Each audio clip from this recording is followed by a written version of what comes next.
Raider Nation, what's going on? You're watching the Raiders Report, and I am in a dog park taking care of Chuck, but I wanted to give you guys some new and updated news and rumors. Per Adam Schefter, Darren Waller, Raiders star tight end, he has been held out of training camp because of a hamstring injury. Now, yesterday, I talked about this a little bit more in depth. I said there's either two things going on. Either one, Darren Waller is holding out, or two, there is an injury that the Raiders are not telling us. And I wasn't really surprised the fact that it came out from Schefter and none of the Raiders beat reporters because they're not really tapped into the whole situation. So the fact that it came out from Schefter, I'm like, all right. So the Raiders, with Waller, he's missed now 6 or 7 straight practices. I know he hasn't participated since July 30th, and there was some cause for concern there. There's absolutely no doubt about that. Apologize for the plane going overhead, but again, I wanted to get you guys a quick vid. So in terms of Darren Waller and that hamstring injury, the good news is it sounds like it's not that serious. It's one of those just situations that the Raiders are trying to be cautious with their star tight end, and they just want to make sure that nothing really else happens. Now, I know that this isn't the usual setup here, but I appreciate every person who always comes across all of our videos. Like, we're just trying to keep you guys up to date, and I'm literally at a dog park right now with Chuck just hanging out, and we're just trying to get you guys that content that you're looking for. So what I'm also going to be talking about here today is there was a report that came out from Albert Breer around Ameer Abdullah. We'll talk about that, and then I think because of that report, there's also should be some conversations in terms of trade rumors around Kenyan Drake. So definitely something to just keep in mind. If you haven't hit that subscribe button yet, please make sure you do so. We're just trying to have a good time here, trying to keep you guys up to date. It doesn't matter if I'm at work. It doesn't matter if I'm off. I will always do what I can to make sure that the nation stays up to date. All right, let's talk about this whole Ameer Abdullah report. Per Albert Breer, that the Raiders are trying to use Abdullah in this, and he used like a James White type of role. Now, shout out to James White, who had an amazing career with a whole bunch of different regimes, if you will. Good pass-catching running back in the Patriot system when they used a very not run heavy, but when they used the running backs quite a bit in a lot of those big-time Super Bowl games, big-time playoff games. And if Albert Breer is hearing that the Raiders could potentially use Abdullah in a James White role, I do think that carries a lot of volume. I do think that carries a lot of substance because, remember, Abdullah's a good pass-catching running back, and in that last preseason game, he had 2 carries for 7 yards and a touchdown. He also caught the ball 2 times. He's always had ability to catch the football since he's come out of Nebraska. Yes, he's dealt with some injuries here and there, absolutely, but he's always been a quick, twitchy, really athletic player. And you also have to consider the fact that you look at the contract. You have to also look at the fact that Kennedy Polamalu, that's a big one. For a player like Abdullah, who has spent the last 3 years essentially in Minnesota, yes, he also had to go to another team, I believe it was Carolina, but the fact that he was working with Kennedy Polamalu in Minnesota from 2018 to 2021, that could really help a player like Ameer potentially make that 53-man roster, potentially sneak his way in to getting a shot on this team. And then you also look at the depth chart. The very first depth chart that the Raiders released, Kenyan Drake was ranked as the 3rd kick returner. Ameer Abdullah was ranked as the 1st kick returner. So that should carry a lot of weight. Like, if you're really trying to weigh it out and you look at the running back room, you know Josh Jacobs is your number 1. Then it's Zamir White. Then it's Brandon Bolden. They're kind of like tied into this, I would say. The Raiders don't have an RB3. They have 2 RB2s in Brandon Bolden and Zamir White. And then if that final battle comes down to Kenyan Drake, if it comes down to Ameer Abdullah, could you have a situation where the Raiders are like, we actually think Ameer's a better pass catcher. Maybe we think he can be a little bit more healthier because Drake already left that preseason game and with a hand injury. Looks like he's okay. But Drake is also coming off an injury where he broke his ankle all the way back on December 5th, 2021. So I thought he looked good. I thought he's looked good in practice, but he still does have that little bit of an injury history. So if you're weighing out these options of between Ameer Abdullah, man, you guys are just getting all the noises this morning. You're going to have either Ameer Abdullah or you're going to have Kenyan Drake.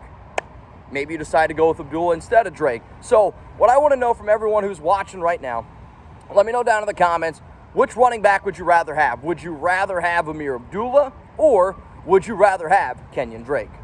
All right, let's keep on going with this discussion here, and let's talk about why I believe that Kenyan Drake trade rumors are out there, or that they're going to start popping up. I tweeted this out bright and early this morning at Mitchell Renz 365, and I talked about it. Like, when you have the situation around Abdullah, I am a believer that that is going to lead to Kenyan Drake trade rumors. And the reason why I say that is because it does not make sense for the Raiders to cut Drake. The way that the contract is restructured, remember they restructured it earlier in the offseason, it just doesn't make sense. And the reason why I say that is because they added all those void years. If the Raiders, so they added 4 extra void years. So it's 2023, 2024, 2025, 2026. All those are void years at $1.1 million. With the Raiders contract situation, no matter what, Kenyan Drake is going to be a free agent next off season. So if you cut him, you eat the dead money this year, and then you eat all of those 4 void years as well. So the way that racks up is about $8 million in dead money. You're either going to pay Kenyan Drake this season at 3.6 to have him, or you're going to pay $8 million to cut him. You know what I mean? So you're going to end up doing that. Now, the loophole is the trade. If the Raiders are able to trade Kenyan Drake, they actually save $2.75 million this year. Yes, you do have to eat $1.1 million, and yes, you will have to eat $4.4 million next year.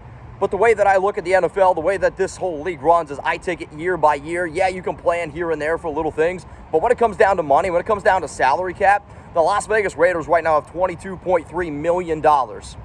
I want this team to win right now. So if we got to eat 4.4 next year, you know what, man, so be it. This is Josh McDaniels' year. This is something that they have to do. So I personally believe that if Drake were to be traded, I think that, you could look at a few teams out there that need a potential extra running back. I do think that he would warrant probably a 5th, maybe a 6th round pick overall if the deal were to happen. Now, for those of you that watch me on Locals, this is what I talked about on Locals about 2 to 3 days ago, and I used the expression, I am a believer that Josh McDaniels, Dave Ziegler are always playing chess when everyone else is playing checkers. And the reason why I bring that up is because remember all those trade rumors around Josh Jacobs?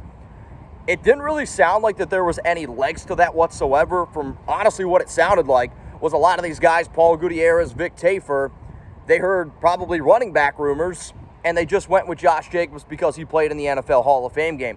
What I'm a believer, and this is what I would do if I was running an NFL organization, I would say, hey, who's interested in Josh Jacobs? But not actually have Josh Jacobs on the trade table.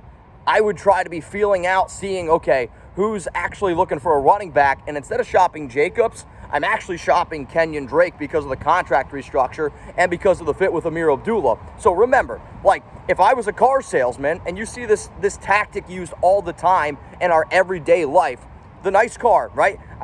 Lexus, let's go for Lexus. They're showing you that brand new car out in front. Why do they do that? To just get you in the door, and then they try to convert you, and then they try to sell you another car on the lot. So Josh Jacobs in this scenario, I think, is actually potentially that fancy car sitting on the lot. All right, let's get some of these teams that are actually interested in a running back in a trade. They come in, and you're like, well, actually, this car's not for sale. Would you be interested in buying this one, a.k.a. Kenyan Drake? I don't think it really makes sense to keep Abdullah, Drake, Brandon Bolden, Zamir White, Josh Jacobs, and then you're also going to keep Jacob Johnson. Yes, this team is going to go with a plethora of running backs, so potentially you want to keep some of these guys fresh. I just think with the needs that there's also on this roster at offensive line, we just lost 2 linebackers. Defensive tackle is very weak, and I want to have those extra secondary players between safeties and cornerbacks because they've been playing well. And I would rather keep somebody on the bottom of my roster. Like, I would rather keep a Tyron Johnson instead of Kenyan Drake. I would rather keep somebody, honestly, like Bryce Cosby's been playing well. Somebody like Chris Jones, I would rather keep him. So when you look at some of these other, Darren Butler, another great example. If it's coming down to some of these guys, I would rather have those players instead of a 5th running back on my roster. Yes, Drake's a good player, and there's going to be teams interested in him, but that's the route I would go. All right, Raider Nation, I appreciate y'all tuning in. I'm really excited for today. I get to see my guy, Graphic Raider.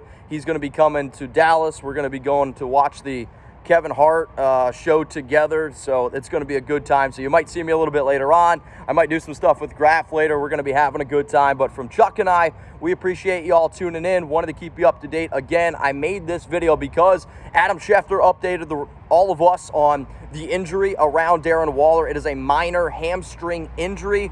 Raiders do not think it's going to be all that serious. Also, the report came out from Albert Breer that Ameer Abdullah is potentially going to be used in a James White Patriots role with the Raiders. Could he make the 53-man roster? And if the Raiders are that solid around the idea of keeping Abdullah, does that put Kenyan Drake on the hot seat? Those are my topics. If you guys want to hit me up and talk to me about anything else that you saw today, remember IG, Twitter, I am at Mitchell Renz 365. All right, y'all, if you want to see more Raiders videos, then I need you to click this button right around here. It's going to be somewhere right here. And then if you want to see even more videos, there's going to be a little box right here. Just click that. And then if you want even more Raiders Report videos, yo, I'm telling you, I don't care what time of the day it is. I promise you, I always got you guys covered.